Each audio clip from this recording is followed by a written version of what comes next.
우리에게 주신 하나님의 말씀은 빌립보서 1장 8절에서 21절까지의 말씀으로 기뻐하고 기뻐하리라 라는 제목으로 오늘 주일 말씀을 나누려고 합니다.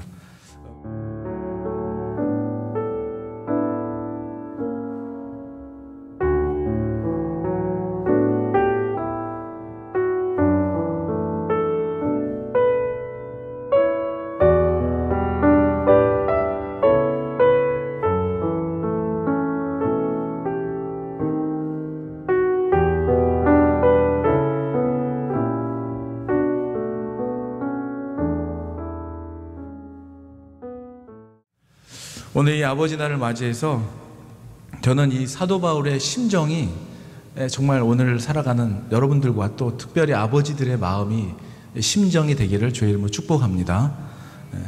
그들을 향한, 빌립보 교인들을 향한 한결같은 그 마음과 사랑을 담은 편지를 통해서 오늘 아버지 되시는 분들 마음에 하나님 아버지의 사랑이 담겨지게 되기를 주의 이름으로 축복합니다. 여러분, 주 안에 살면서 정말 진정한 능력은 우리가 어떠한 상황 가운데서도 기뻐할 때 기뻐하는 것은 누구나 할 수 있는 것이죠. 그런데 어떠한 상황 가운데서도 우리의 입술에 감사와 기쁨이 있는 거예요. 어떠한 상황 속에서도. 기뻐하라고 하니까, 즐거워하고 감사하라고 하니까 의지적으로 율법적으로 하는 게 아니라 정말 기뻐지는 거예요. 정말 기쁜 거예요. 기뻐하고, 얼마나 기뻤으면 두 번이나 기뻐하고 기뻐하리라 이렇게 얘기하고 있습니다. 여러분, 이렇게 기뻐할 수 있는 것은 우리의 능력이 아닐 것입니다. 사도 바울 안에 성령님께서 주시는 그 마음으로 인하여 그는 모든 상황 속에서도 기뻐할 수 있었던 오늘 이 절제 비밀의 놀라운 능력을 오늘 발견하게 되는 여러분 되기를 축복합니다. 여러분, 무엇보다도 이 한 가정을 이끌어가는 아빠로서, 또 리더로서, 또 회사의 리더로서, 또 아내에는 남편으로서, 아이들에게는 아빠로서, 이 리더십을 가지고 살아가는 공동체의 리더들에게 이 오늘 본문을 통해 가르쳐 주시는 그 진리의 말씀이 여러분 마음에 새겨지기를 축복하는 것입니다. 여러분 다 아는 것처럼 빌립보 교회는 어떤 교회였습니까? 바울이 2차 전도 여행 때 세운 유럽의 첫 번째 그런 교회였습니다. 이 빌립보 교회를 생각하면은 여러분 잘 아시는 그 자주장사 루디아를 만나서 어떻게 됩니까? 그 마음이 열려가지고 그 온 집안이 다 세례를 받잖아요. 루디아의 집안이 세례를 받죠. 또 길을 가다가 누굴 만납니까?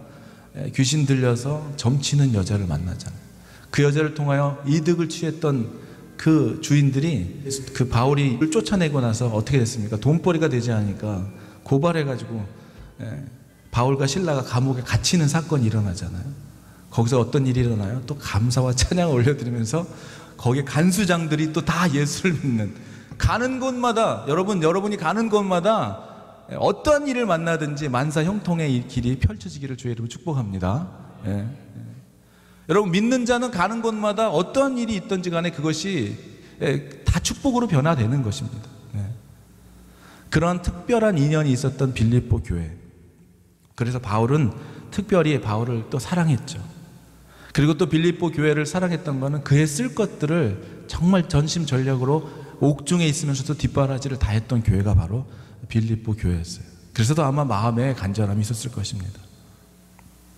그런데 오늘 여러분 읽었던 내용이, 그 내용, 편지 내용을 보면은 이게 감옥에서 썼다고 이해가 되십니까? 절대 감옥에서 있는 사람이 쓴 내용 같지 않은 내용을 오늘 우리가 보게 되는 것이죠. 그가 이렇게 할 수 있는 담대함은 어디서 비롯된 것일까요? 이렇게 기뻐할 수 있는 것, 감옥에 있는데 기뻐하고 기뻐한다. 내가 너희들의 그런 것들을 보면서, 소식을 들으면서, 믿음을 보면서 내가 담대하게 기뻐할 수 있는 그 마음은 예수 그리스도. 오늘 여러분 첫 장에 이렇게 나오죠. 8절에. 너무나 제가 이 말씀 묵상하면서 8절입니다. 내가 예수 그리스도의 심장으로, 저도 이렇게 여러분들을 표현할 수 있었으면 좋겠어요. 내가 예수 그리스도의 심장으로 당신을 사랑합니다. 이렇게 고백할 수 있었으면 좋겠고, 여러분 한 분 한 분들을 예수 그리스도의 심장으로, 어떠한 거예요? 어떠한 말을 하는 거예요? 지금 예수님이, 하나님이 우리를 사랑하는 그 마음으로 내가 너희를 사랑한다고 표현하는 것이죠. 그리고 또 더합니다. 거기에다 이 일에 하나님이 증인이 되신대요. 이거 아무나 할 수 있는 고백이 아니잖아요. 내가 당신들을 얼마나 사랑하는지, 내가 그리스도의 심장만큼 그런 심정으로 여러분을 사랑한다는 것을 누가 안다는 거예요? 하나님이 내 증인이 돼요. 저는 저와 여러분들이 이런 고백을 할 수 있는 정말 사랑이 넘쳐나는 성령의 충만한 여러분이 되기를 축복합니다. 그러면서 그가 빌립보 교인들을 향한 기도는 바로 오늘 나오는 이런 내용이었어요. 어떻게 기도하고 있어요? 너희 사랑을 지식과 모든 총명으로 점점 더 풍성하게 한다, 이렇게 얘기하고 있어요. 보고 싶어도 볼 수 없는, 감옥에 갇혀 있으며 볼 수 없는 그 교인들을 향한 그의 기도는 오늘 이렇게 얘기하고 있습니다. 사랑을, 그리고 지식과 모든 총명으로 풍성하게 한다. 여러분, 기도에 우리가 기도하는 내용 첫 번째는 사랑이어야 된다는 것이죠. 어떠한 특정을 나타내는 그런 것이 사랑이 아니라 우리가 말하고 있는 성령의 열매 중에 그 사랑, 그 모든 지혜와 지식과 그 전에 무엇이 필요한 거냐면 그 사랑에 더해야 된다는 거예요. 그 사랑에 두 가지가 더해져야 되는데 뭐가 더해지고 있어요? 지식과 총명이라는 거예요. 무슨 얘기냐면요, 이 지식이라는 것은 우리 인간의 지식이 아니라 성령님께서 주시는 그 지식을 얘기하는 거예요. 하나님을 아는 지식이죠. 하나님을 알아가는 지식. 여러분, 우리 지식이 아무리 뛰어나다고 해도요, 성령께서 하나님이 어떠한 분이신지를 알게 해주시는 그 지식이 최고의 지식임을 여러분 깨닫게 되기를 바랍니다. 우리의 지식으로는, 저는 신학교 다니면서 그런 생각을 되게 많이 했어요. 신학교에서 공부하면서 이거 내가 공부해서 아는 거 아닌데, 뭐 이런 거 있잖아요. 하나님 기도하며 성령 충만해지면서 깨달아졌던 하나님의 그런 어떤 속성들, 마음들을 학교에서 공부하더라고요. 근데 나 이거 공부하기 전에 알았는데 여러분, 이런 성령님께서 주시는 하나님을 아는 그 지식을 지금 사도 바울이 구하고 있는 거예요. 그 지식과 총명. 여러분, 이 총명은 어떤 것을 얘기하냐면요, 총명이 더 풍부해진다고 한다는 것은 이 통찰력을, 지각적인 통찰력을 얘기하는 거예요. 분별력을 얘기하는 것이죠. 그래서 제가 이 말씀을 보면서 생각난 로마서의 16장 19절 말은 뭐예요? 악한 것에 대해서는 선한 데에서는 지혜롭고 악한 데는 미련한 이 총명. 선한 거에 대해서는 지혜로워야 되고 악한 것에 대해서는 미련하는 것. 이것이 필요한 것이라는 것이죠. 이런 분별력이 필요하다는 것이죠.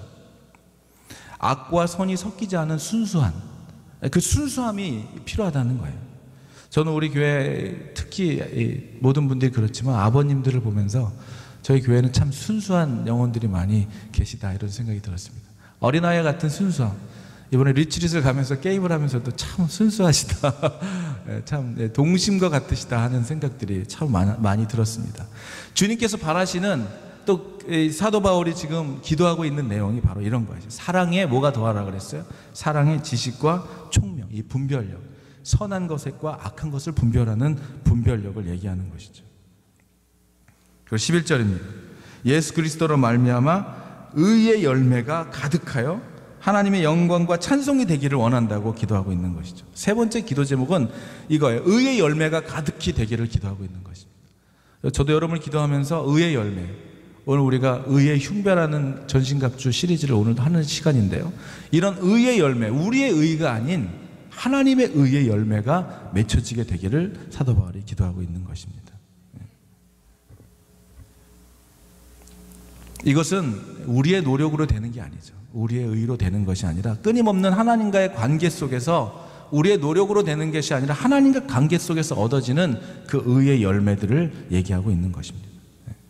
그래서 저와 여러분들은 그것을 통하여 하나님을 찬송이 되게 하는 것을 지금 사도 바울이 구하고 있는 것이죠. 그러한 열매들을 누구에게 돌리고 있어요? 하나님께 돌리고 있는 사도 바울의 기도를 우리가 보고 있는 것입니다. 그러면서 오늘 기가 막힌 내용들이 12절부터 나오고 있어요. 형제들아, 내가 당한 일이 도리어 복음 전파의 진전이 된 줄을 너희가 알기를 원하노라. 무엇을 알기를 원한다고 얘기하고 있냐면은, 자기가 오늘 이렇게 된 것이, 내가 당한 일이, 지금 무슨 일을 얘기하고 있어요? 복음을 전하다가 감옥에 갇힌 일을 얘기하는 거예요. 복음을 전하고 하나님을 복음의 그 메인자 돼서 살아가면서 당하는 그 지금 감옥에 갇힌 신세를 얘기하는 것이죠. 이런 일이 어떻게 되고 있다고 그랬어요? 복음 전파에 진전이 된 줄을 너희가 알기를 원한다. 지금 여러분 이 얘기를 들으면은 어떠한 진전이 있었길래 이런 얘기를 할까, 이런 생각이 들지 않습니까? 그러면서 오늘 계속 아래의 내용이 나오고 있죠. 이러므로 나의 매임이 그리스도 안에서 모든 시위대 안과 그 밖의 모든 사람에게 나타났다라고 얘기하고 있습니다. 여러분, 바울은 로마에서 복음을 그렇게 전하고 싶었어요. 로마에 그렇게 가고 싶었어요. 어떤 환난 가운데서도 로마에 가서 복음을 전하려고 했지만, 오늘 지금 내용을 보면은 진보가 나타나는 것, 그가 얘기하는 박해 속에서도 계속 앞으로 나아가는 것을 의미하는 이 말이, 그가 지금 죄수의 몸이 되었지만, 끌려가는 감옥에 갇힌 신세가 되었지만, 그러므로 인하여 그가 결국 로마로 가게 되는 진전을 얘기하고 있는 거예요. 여기서 바울의 타고남, 그가 바라보는 관점, 퍼스펙티브가 얼마나 다른지를 보여주고 있습니다. 여러분, 예수를 전하다가 받는 핍박과 갇힘과 매맞음을 어떻게 얘기하고 있어요? 오히려 복음의 진보가 있었다고 얘기하고 있는 거예요. 여러분, 특별히 오늘은 아버님들이 정말 일어나는 일들을 바라보며 환난과 어려움과 내가 예수 그리스도를 붙잡고 가는 그 믿음의 결단과 헌신 속에 일어나는 일들을 바라보는 여러분의 퍼스펙티브가 오히려 이것을 통하여, 아까 우리 집사님 기도하신 것처럼 오히려 더 주님을 붙들게 되고 더 주님께 나아가게 되는 계기가 되고 이유가 됐다고 아까 기도했던 것처럼, 여러분, 믿음으로 살아가면서 일어나는 모든 정말 이해 안 되는 일들을 바라보는 사도 바울의 퍼스펙티브는 완전히 달랐어요. 오히려 진보를 가져왔다, 이렇게 얘기하고 있어요. 오늘 계속해서 여러분 사도행전의 23장에 보면은 그가 계속 갇혀 있으면서 사내들인 공회 앞에 불려가서 빌릭스 총독 앞에서 또 베스도 총독 앞에서 계속해서 너 왜 붙잡혀 왔는지를 변론하는 일들을 계속 당하게 됩니다. 그가 로마의 시민권이었던 사도 바울을 이유 없이 잡아놓을 수가 없었어요. 그래서 그가 그 권리를 사용해서 황제에게 호소합니다. 그리고 결국 계속해서 그가 호송되고 이송되고 또 옮겨지면서 결국 어디까지 가요? 로마까지 가게 되는 거예요. 물론 자유의 몸으로 갈 수는 없었지만, 그리고 오늘 얘기하고 있어요. 시위대, 이 시위대 아니라고 하는 거는요, 이 평범한 사람들은 보통 만날 수 없는 그 군병들, 그러니까 한마디로 얘기하면은 그 정말 밀리터리와 그 고위급 장관들 앞으로 지금 가고 있는 거예요. 북한으로 얘기하면은 완전히 정부의 그 핵심, 핵심에 있는 사람들한테로 계속 가면서 복음을 전하고 있는 놀라운 진보 아닙니까? 갈 수도 없는 곳에 지금 시위대 앞에 가서 오히려 더 복음을 전하고 있게 되었다는 것을 너희 빌립보 교회 사람들아, 이것을 너희들이 알았으면 좋겠다. 슬퍼할 일이 아니다. 내가 잡혀 있는 것이 두려워하거나 슬퍼하거나 원망할 일이 아니다. 이것으로 인하여 오히려 복음이 더 전해지고 있다. 지금 기뻐해라. 그의 바라보는 퍼스펙티브는 우리의 환경에서 우리가 바라보는 것과 너무나 다른 것 같습니다. 저는 이러한 퍼스펙티브, 바울이 보고 있는 이 자신을 바라본 게 아니라 자신에 묶여있는 이런 자신에 갇혀있는 상황을 바라본 게 아니라 그것을 통하여 어떤 일이 지금 일어나고 있는지를 바라본, 하나님만을 바라보고 있는 바울의 이 관점이 저와 여러분들에게도 있게 되기를 축복합니다. 그래서 오늘 14절에는 이렇게 얘기해요. 형제 중 다수가 나의 매임을 인하여서 어떻게 됐다고 했어요? 형제 중 다수가 나의 매임으로 말미암아 주 안에서 신뢰함으로 겁없이 하나님의 말씀을 더욱 담대히 전하게 되었다. 여러분, 그들의 오야붕이 잡혀간 거예요 지금. 그러니까 어떻게 됐어요? 복음을 위하여 그가 목숨을 아끼지 않고 복음을 전하면서 시위대까지 그냥 그 총독 앞에까지 잡혀간 그 모습을 보면서 제자들은 더 물밀 때 일어난 거야. 더 도망간 것이 아니라, 그래, 우리 대장도 바울도 잡혀갔는데 우리가 이렇게 있으면 안 되지 하고 그들이 더 일어나기 시작한 것이죠. 여러분, 우리가 그 시위대나 데모 이런 것들 보면 어떤 사람들이 꼭 주동자가 그것을 위하여 어떤 강력한 어떤 행동을 하지 않습니까? 때로는 막 정말 과감한 행동을 하고, 그러면 어떻게 돼요? 시위대가 더 막 물밀 때 일어나는 것처럼 사도 바울은 예수 그리스도의 복음에 붙들려서 죽음도 불사르고 그가 한 행위를 통하여 그를 따르는 추종자들이 더 겁이 없어졌다는 거예요. 더 담대해졌다는 것이죠. 그런데 그 가운데 이런 사람들이 있었대요. 어떤 이들은 투기와 분쟁으로, 어떤 이들은 착한 뜻으로 그리스도를 전파했다고 얘기하고 있습니다. 여러분, 항상 복음이 전해지는 곳에는 이런 것들이 다 일어나는 것이죠. 아마 무슨 투기가 있을까 한번 곰곰이 생각해 봤어요. 어떤 이들은 왜 투기했고 왜 분쟁했을까 생각해 봤어요. 그랬더니 생각나는 그런 것들이 있더라고요. 여러분, 사도 바울이 뭐 항상 힘들어했던 게 뭐냐면 막 사도권을 인정해 주지 않고, 예수님의 제자들에 대한 그 사도권을 인정해 주지 않았던 어떤 그런 것들 때문에 항상 나는 사도라고 이렇게 막 고백하고 했던 내용들을 보면서 아마 그가 이루는 놀라운 영적인 일들, 영향력을 보면서, 사도 바울의 영향력을 보면서 그 유대주의자들이나 어떤 리더들은 아마 굉장히 질투를 했을 수도 있습니다. 아마 그리고 그 리더십에 굉장히 이런 컴피티션을 느꼈을 거예요. 그래서 바울이 잡혀간 것이 오히려 그들에게 기회가 됐을 거예요. 아마 이렇게 얘기했을 거예요. 이런 생각이 들어요. 거봐, 너 그러다가 그럴 줄 알았어. 너 저거 좀 나대더라. 바울 쟤 좀 나대더라고. 저러다가 꼭 잡혀갈 줄 알았어. 여러분, 분명히 이렇게 말하는 사람이 있었을 거예요. 그러면서 그 기회를, 그 리더십을 자기가 잡으려고 하는 사람들이 있었을 것입니다. 분쟁했다 그랬어요. 투기하고 분쟁했다 그랬어요. 그러면서 그 리더십은 잘못된 리더십이지, 이제 나를 따르라고 그 찬스를, 기회를 잡았던 사람들이 있었을 거예요. 그런데 그런 사람들이 있었고, 또 어떤 사람들은 착한 뜻으로 그리스도를 전파했다고 했습니다. 이런 시간이 오면은 여러분 꼭 그런 얘기 하죠. 내가 그럴 줄 알았어. 그리고 막 내가 사실 이 얘기는 안 하려고 했는데, 그러면서 사도 바울의 뒷얘기를 막 하는 거죠. 또 그게 과장돼가지고 나중에는 없는 얘기가 막 지어내는 것이죠. 기가 막힌 일이 있을 때가 있죠. 여러분, 그럴 때가 있죠. 기가 막힌 말을 들을 때가 있어요. 기가 막힌 말을 들을 때가 있어요. 사도 바울이 그동안 했던 의심쩍었던 생각인데 딱 잡혀가자 그것들을 과대하게 평가하면서, 과대하게 막 얘기하면서 옆에 사람들을 막 부추기는 사람들이 분명히 있었을 것입니다. 여러분, 우리가 이러한 일들이 일어날 때 오늘 이 말씀을 보면서 저는 정말 리더라면, 아빠라면, 믿음의 사람이라면 우리 가운데 일어나고 있는 일들을 어떻게 바라봐야 하는지를 다시 한번 오늘 깨닫게 됐습니다. 그래서 16절 이렇게 얘기합니다. 15절, 16절. 이들은 내가 복음을 변증하기 위하여 세무심을 받은 줄 알고 사랑으로 하나.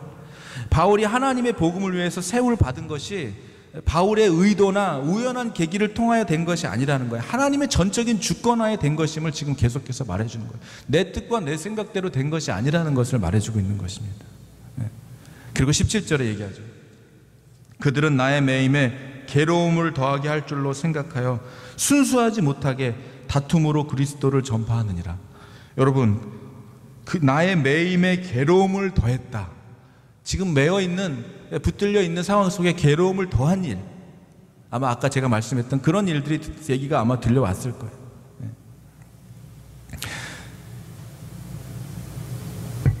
아마 자기의 이익을 위해서, 자기의 야망을 위해서, 이기적인 목적을 위해서 그랬을 거다. 그래서 잡혀갔다. 아마 이런 얘기들을 했을 것입니다. 투기와 다툼으로 그리스도를 전파하는 사람들도 있었고, 이 시기를 찬스를 이용해서 자기의 야망을 위해서 복음을 전파하는 사람들도 있었다는 거예요. 이런 모든 다양한 사람들이 있었다는 거예요. 이익을 취하기 위해서, 사람들을 끌기 위해서, 내 편을 만들기 위해서, 그래서 복음을 그러한 방패로 사용했던 사람들도 있었다는 것입니다. 그런데 18절에 기가 막힌 사도 바울이 고백을 하고 있어요. 오늘 저는 이 말씀 속에서 완전히 제 마음이 무너졌던 거예요. 감동이 됐던 것이죠. 그러면 무엇이냐? 거칠애로 하나 참으로 하나 무슨 방도로 하든지 전파되는 것은 그리스도니 이로써 나는 기뻐하고 또한 기뻐하리라. 여러분, 복음을 전하는 일로 선한 일을 여러분이 했을 때 당하는 어려움들을 볼 때 우리는 힘들어요. 우리는 정말로 마음이 아파요. 그런데 지금 자기는 없어요. 사도 바울은 여기에 자기는 없어요. 그 사람이 나를 비방해서 복음을 전하든 어떻게든 복음을 전하든 이기적인 목적으로 했든 뭘로 했든 간에 어떻게든지 간에 그것을 통하여 만약에 복음이 전해지는 그것만으로 나는 기뻐한다는 거예요. 와, 저는 이러한 관점의 변화가 저와 여러분들에게 있게 되기를 축복합니다. 여러분, 이러기가 정말 쉽나요? 저도 많이 생각해 봤어요. 나는 이렇게 말할 수 있을까?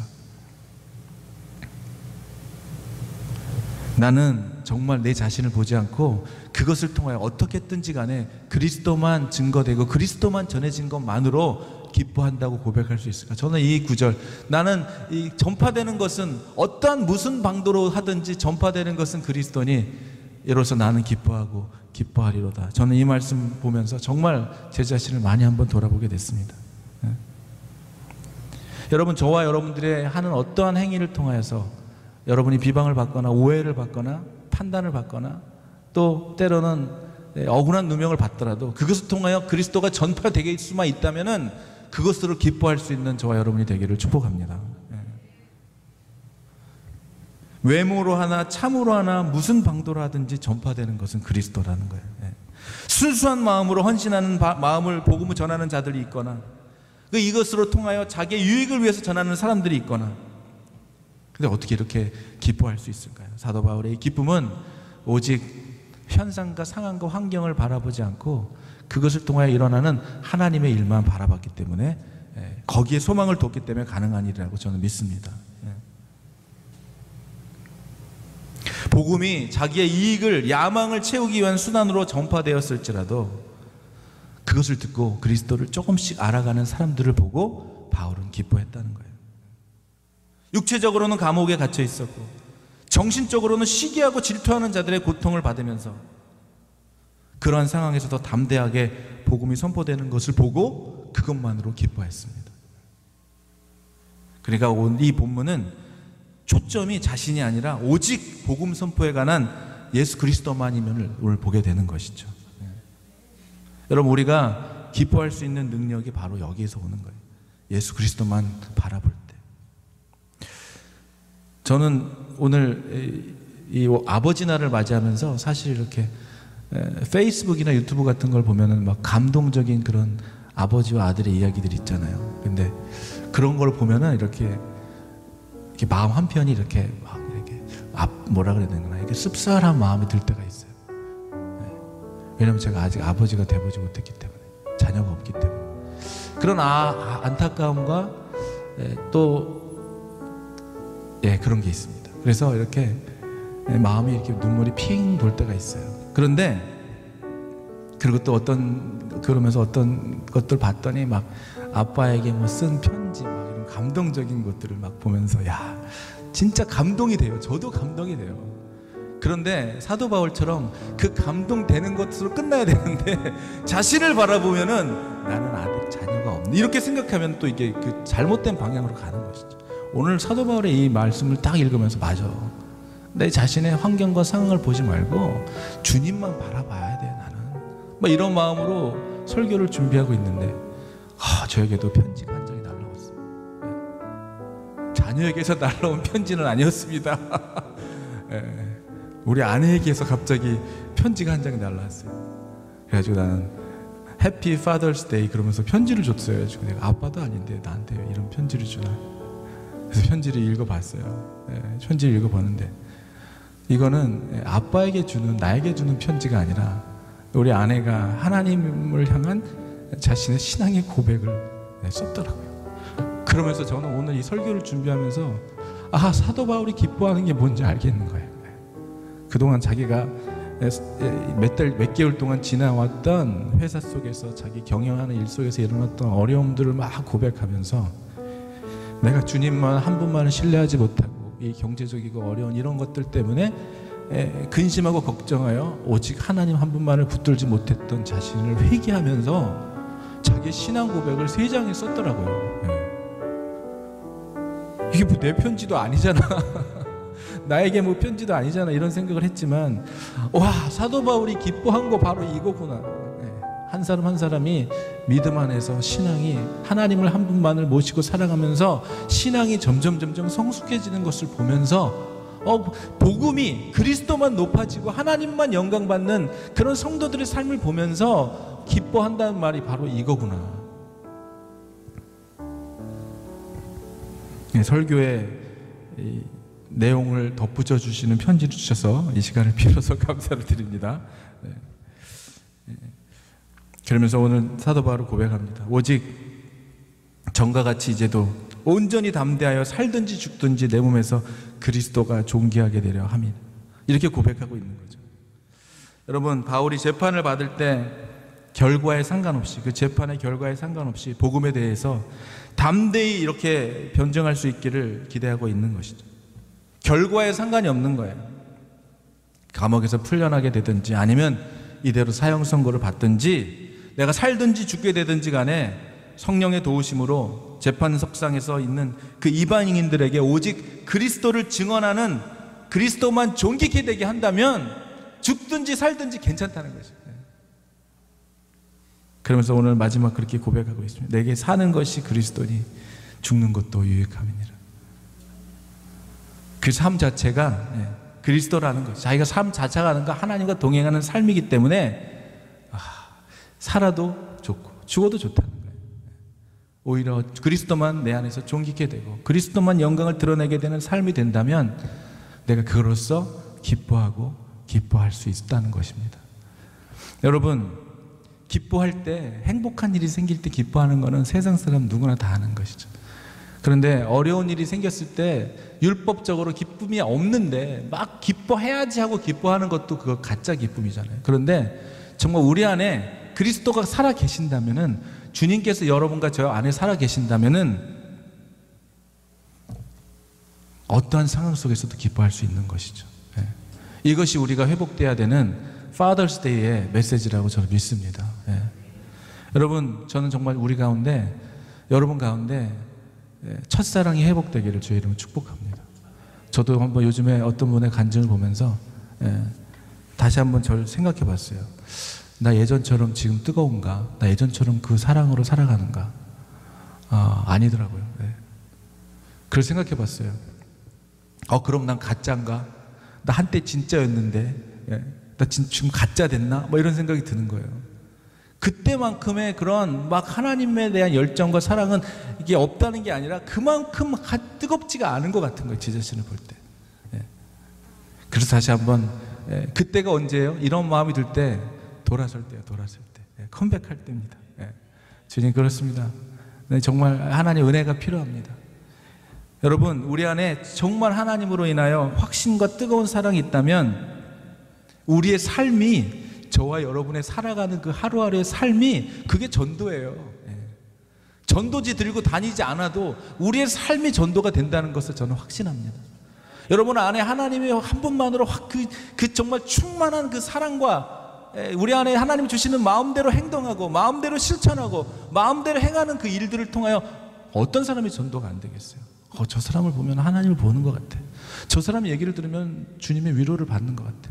나 저 사람이 믿는 그분 나도 믿고 싶어. 이럴 거 아니겠습니까? 제가 어떤 분의 오늘 간증을 들으면서 생각한 게 그거였어요.